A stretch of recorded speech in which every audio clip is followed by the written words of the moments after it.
Postulados de las modernas teorías educativas, de Bertrand Russell. Al leer los mejores libros escritos en tiempos pasados sobre educación, se da uno cuenta de las transformaciones que han experimentado las ideas educativas. Los dos grandes reformadores de las teorías educativas antes del siglo XIX fueron Luth y Rousseau. Ambos son dignos de la reputación que gozan, porque repudiaron muchos errores que estaban muy extendidos en su tiempo, pero ninguno de los dos llegó tan lejos como llega la casi totalidad de los modernos educadores. Ambos pertenecen a la tendencia liberal y democrática, pero ambos tratan solamente de la educación del muchacho aristocrático, a quien dedica todo su tiempo un preceptor. Por excelentes que sean los resultados obtenidos con un sistema semejante, ningún hombre moderno puede considerarlo seriamente, porque es aritméticamente imposible que cada niño absorba todo el tiempo de un preceptor adulto. Este sistema es todavía aplicable a una casta privilegiada, pero en una sociedad más justa su existencia sería imposible. Un hombre moderno, aunque lo crea particularmente conveniente para sus hijos en la práctica, no considera el problema teórico resuelto, sino con un sistema educativo abierto a todos o, por lo menos, a aquellos cuyas aptitudes les capacitan para aprovecharse de él. No quiero decir que las personas pudientes deban privarse de las oportunidades educativas que no son accesibles a todos en la sociedad actual. El hacerlo supondría sacrificar la civilización en aras de la justicia. Lo que quiero que se entienda es que el sistema educativo que debemos aspirar a implementar en un futuro es el que da a cada niño o niña una oportunidad para obtener lo mejor que existe. El sistema ideal de educación debe ser democrático, aunque este ideal no sea inmediatamente asequible. Esto no creo que despierte muchas objeciones, y en este sentido hablaré de democracia. Lo que yo propongo ha de tener capacidad universal, aunque el individuo no sacrifique sus hijos a la medida ambiente, si tiene la inteligencia y posibilidades suficientes para obtener algo mejor. Esta forma atenuada de principios democráticos está ausente de las obras de Luth y de Rousseau. Aunque este último no creyera en la aristocracia, nunca adivinó las consecuencias de su escepticismo en lo referente a la educación. Y al hablar de educación y democracia, es muy importante hacerlo con toda claridad. Sería desastroso insistir en un nivel absurdo de uniformidad. Unos niños son más inteligentes que otros y pueden obtener mejores resultados de una más esmerada educación. Unos maestros son más laboriosos o más despiertos que otros, pero es imposible que todos los niños sean educados por los pocos maestros mejores. Aun cuando la educación más elevada fuera recomendable para todos, cosa que pongo en duda, es imposible realzarla hoy día, y una estricta aplicación de los principios democráticos nos llevaría a la conclusión de que ninguno debe tener acceso a ella. Ello sería fatal para el progreso científico y rebajaría durante un siglo el nivel general educativo. El progreso no debe sacrificarse hoy en beneficio de una igualdad mecánica. Debemos avanzar cuidadosamente hacia la democracia educativa para que en este proceso sea destruido el menor número posible de productos valiosos que actualmente van acompañados de la injusticia social. Pero no podemos considerar satisfactorio un método de educación que no puede ser universal. Los hijos de la gente rica tienen con frecuencia, además de su madre, una nodriza, una doncella y otros servidores, lo cual supone una cantidad de atenciones que nunca, en ningún sistema social, podrán tenerse con todos los niños. Es muy posible que los niños mimados no salgan ganando nada al convertirse en parásitos innecesarios, y en todo caso ninguna persona imparcial puede preconizar privilegios para minorías exiguas, con excepción de retrasados mentales o de genios. Un padre prudente está hoy en situación propicia de elegir para sus hijos métodos de educación que no son universales, y es deseable como experimento que los padres tengan la oportunidad de ensayar nuevos métodos, pero estos métodos debieran ensayarse con el fin de que llegaran a universalizarse en caso de éxito, en vez de relegarse al beneficio de unos pocos. Afortunadamente, algunos de los mejores ensayos modernos de educación teórica y práctica tienen un origen extraordinariamente democrático. La señora Montessori, por ejemplo, comenzó sus ensayos de escuelas infantiles en los barrios más pobres. En la educación superior se requieren mayores aptitudes y oportunidades, pero no hay razón alguna para que no exista uniformidad en la adopción de un sistema. Existe otra tendencia moderna en la educación, relacionada con la democracia y muy abierta a discusiones.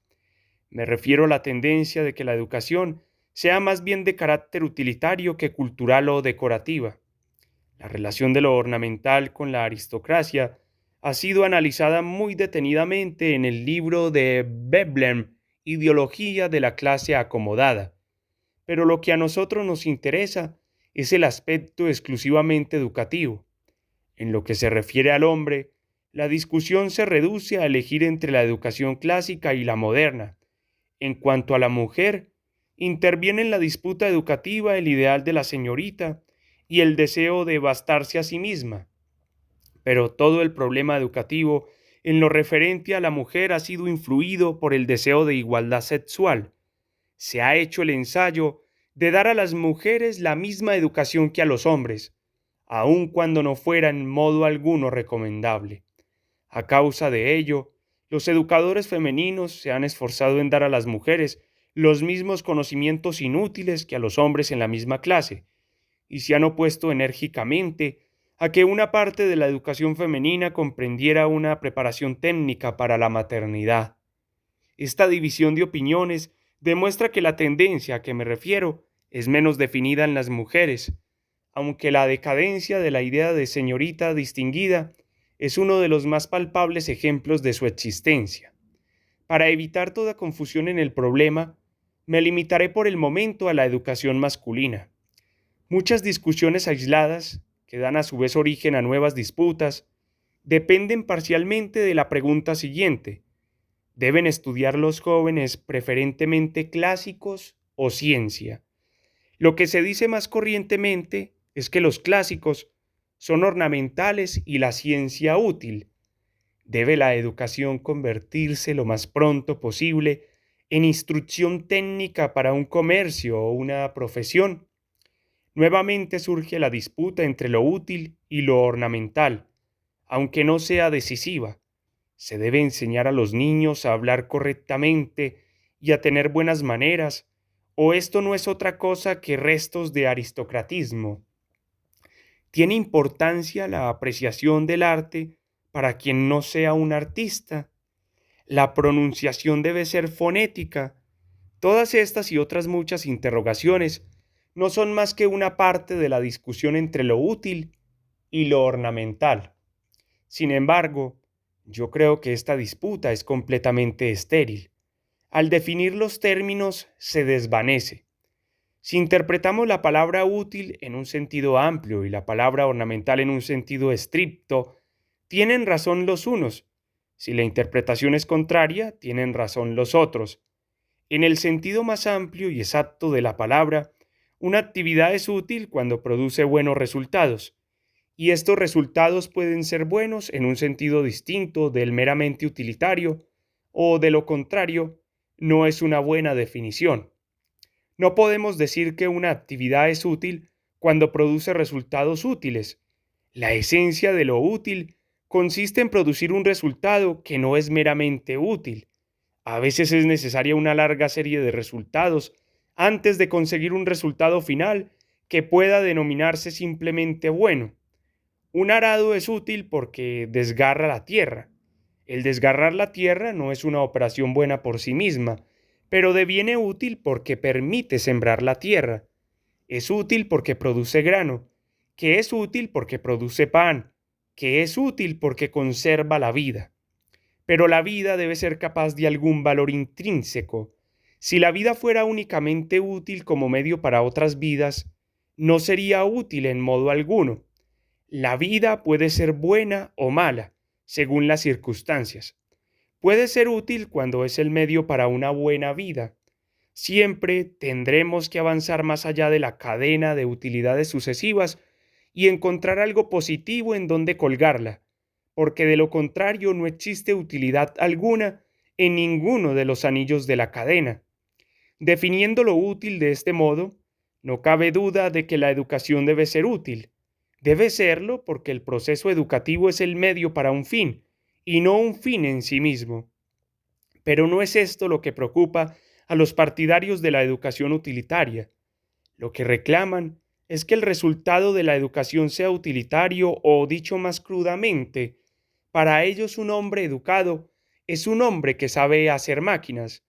Si preguntamos para qué sirve una máquina, se nos responderá que produce cosas necesarias y comodidades para el cuerpo, comida, trajes, casas, etcétera. Nos encontramos, pues, con que el partidario de la utilidad en el sentido que la discutimos es el que concede valor intrínseco solamente a satisfacciones físicas. Para él lo útil es lo que nos ayuda a satisfacer las necesidades y deseos corporales.